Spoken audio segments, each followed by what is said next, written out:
శ్రీ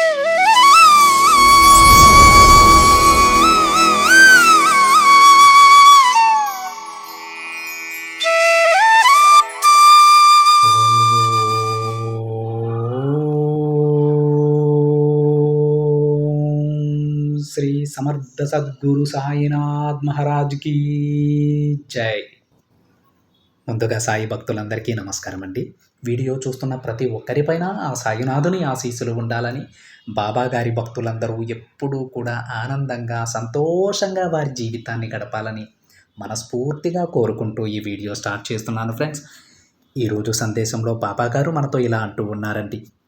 బిడ్డ, ఒక్కసారి సూటిగా నా కళ్ళలోకి చూడు. ఆనందంతో ప్రశాంతంగా నిద్రిస్తావమ్మా. ఈ వార్త నీకైనది, వెంటనే విను తల్లి అని బాబాగారు అంటూ ఉన్నారండి. వీడియో చూస్తున్నటువంటి ప్రతి ఒక్కరూ కూడా ఒక్కసారి బాబాగారి కళ్ళల్లోకి చూస్తూ ఈ సందేశం వినండి ఫ్రెండ్స్. బాబాగారు ఏమంటున్నారంటే, బిడ్డ, నేను ప్రతిరోజు నిన్నే చూస్తున్నాను. అది నువ్వు గమనించావా తల్లి? చూడు బిడ్డ, ఈరోజు నీతో ఎలాగైనా మాట్లాడాలని నీ దగ్గరకు నేను వచ్చాను. ఈ సందేశం కూడా నీకు అందుకే పంపుతున్నానమ్మా. నువ్వు కూడా నా కళ్ళలోకి చూస్తూ నేను చెప్పేది ఆఖరి వరకు విను. నీ జీవితంలో నువ్వు ఇప్పుడిప్పుడే జీవించడం నేర్చుకుంటూ ఉన్నావు తల్లి. కాలం అనేది ఎంతో వేగంగా వెళ్ళిపోతుంది, కానీ నువ్వు మాత్రం అక్కడే ఉండిపోయావు. ఎందుకు బిడ్డ? నువ్వు ఉత్సాహంగా బాగుంటేనే కదా అందరూ నిన్ను మెచ్చుకుంటారు, నీకు మర్యాదను కూడా ఇస్తారు. నువ్వు ఉండే విధానాన్ని బట్టే అందరూ నిన్ను వెతుక్కుంటూ వస్తారు. కానీ నువ్వు నీ తోటి వారి దగ్గర నమ్మకాన్ని పోగొట్టుకుని రెక్కలు లేని పక్షివలే ఎగరలేక కింద పడిపోతూ ఉన్నావు కదా. అలాంటి సమయంలో నీకు చాలా భయం వేస్తుంది కదా తల్లి. ఇదే తల్లి, ఇదే జీవితం అంటే. ఒక్క నిమిషం కూడా వృధా చేయకు. నా వల్ల కాదు అని గమ్మున కూర్చోకు. నీకు అవసరమైన దానికోసం వెతుక్కుంటూ నువ్వే వెళ్ళాలి. ఏదీ కూడా నిన్ను వెతుక్కుంటూ రాదు బిడ్డ. ఎవ్వరూ నీ కోసం ఏ పనిని కూడా చేయరు. నీ కోసం ఇతరులు వారి సమయాన్ని వృధా చేసుకోరు.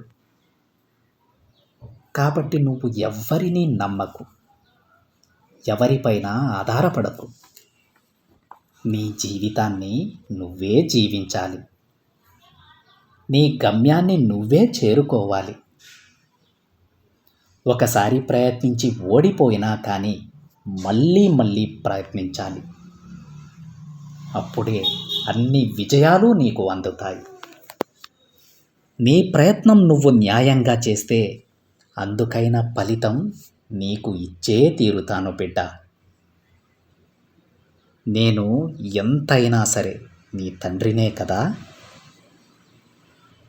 ఎంత నీ తండ్రినైనా నువ్వు కొంచెం కూడా కష్టపడకుంటే నీకు విజయాన్ని ఎలా ఇవ్వగలను బిడ్డ? ఒక్కసారి ఆలోచించమ్మా.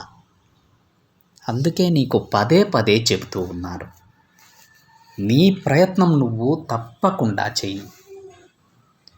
ఒక్కసారి ప్రయత్నించగానే మొదటిసారే ఎవ్వరూ కూడా విజయాన్ని సాధించలేరు బిడ్డ. నమ్మకంతో ప్రయత్నిస్తూనే ఉండాలి. ఎట్టి పరిస్థితుల్లోనూ నీ నమ్మకాన్ని కోల్పోకు. రాబోయే రోజులలో నీకు కొద్దిగా కఠినమైన రోజులు కూడా రాబోతున్నాయమ్మా.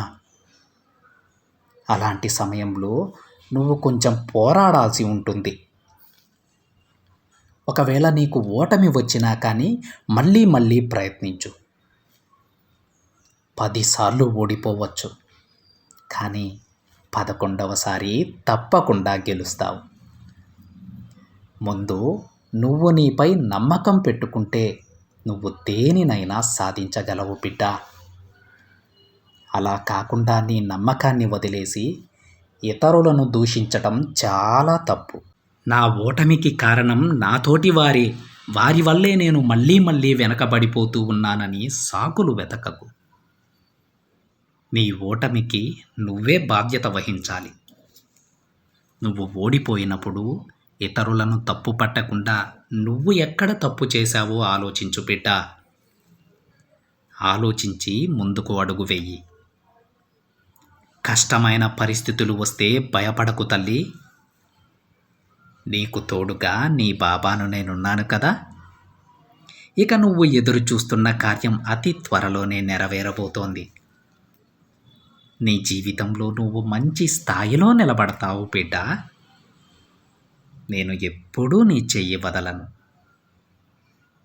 నేను నీతో ఉన్నంత వరకు ఎవ్వరూ నిన్ను ఏమీ చేయలేరమ్మా. నువ్వు ఎప్పుడు ఏం చేయాలి, ఎలా నడవాలి అనేది కూడా నేను నీకు నేర్పిస్తాను.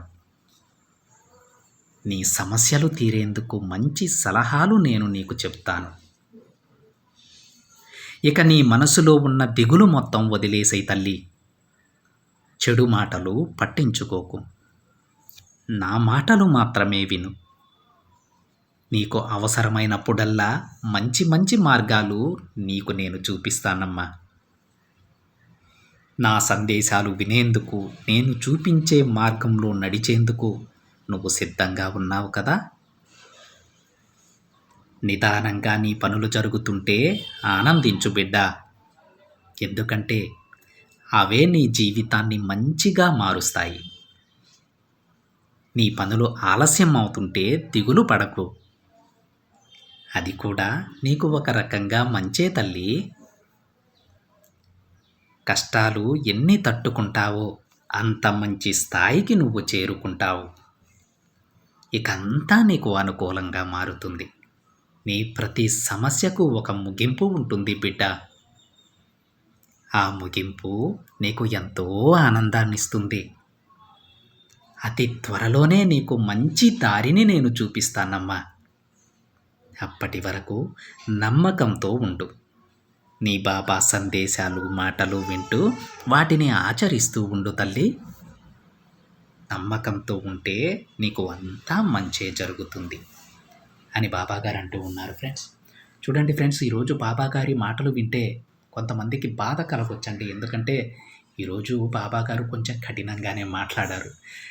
బాబాగారు సాధారణంగా చాలా ప్రేమను చూపిస్తారండి బిడ్డల మీద. కానీ ఈరోజు ఆయన కోపానికి గల కారణం ఏంటంటే, మనం ఓడిపోయిన ప్రతిసారి పక్క వాళ్ళ మీద నిందలు వేసేస్తూ ఉంటామండి. అయితే అది ఎంతవరకు నిజం, ఎంతవరకు కరెక్ట్ అనేది మనకు తెలియాలి.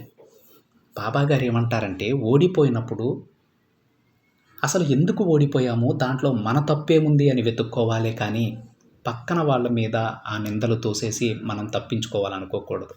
అలా అనుకున్నప్పుడు ఎప్పుడూ కూడా వాళ్ళు విజయం సాధించలేరు. నా బిడ్డలు అలా ఉండకూడదు అనే ఉద్దేశంతోనే బాబాగారు ఈరోజు కొంచెం కఠినంగా మాట్లాడారండి. ఆ మాటలు విని బాధ పెట్టకుండా, మీ మనసు నొప్పించుకోకుండా బాబాగారు ఎందుకు ఆ మాటలు మీకు చెప్పారో, మీరేం తప్పు చేస్తున్నారో, ఎలా ఎదగాలనుకుంటున్నారో వాటిపైన మీ మనసును కేంద్రీకరించండి ఫ్రెండ్స్. ప్రతి బిడ్డకి ఆ తండ్రి ఎప్పుడూ కూడా తోడుగానే ఉంటాడండి. బాబాగారు ఎంత కఠినంగా మాట్లాడినా తన బిడ్డల్ని చూస్తే ఆయన మనసు వెన్నలాగా కరిగిపోతుంది ఫ్రెండ్స్. ఆ మాటలు మీరు పట్టించుకోవద్దు. కానీ ఆ మాటలలో మనకెందుకు చెప్పారని ఆలోచించండి. మరొకసారి చెప్తూ ఉన్నాను. ఇది ఫ్రెండ్స్ ఈరోజు బాబాగారి సందేశం. వీడియో నచ్చితే ఒక చిన్న లైక్ చేయండి ఫ్రెండ్స్. మరికొంతమంది సాయి భక్తులకి షేర్ చేయండి. మొదటిసారిగా ఛానల్ని చూస్తున్నట్లయితే సబ్స్క్రైబ్ చేసుకొని పక్కనే ఉన్న బెల్ ఐకాన్ని యాక్టివేట్ చేయండి. మరొక బాబాగారి సందేశంతో మరొక వీడియోలో కలుద్దాం. అంతవరకు ఓం సాయిరామ్.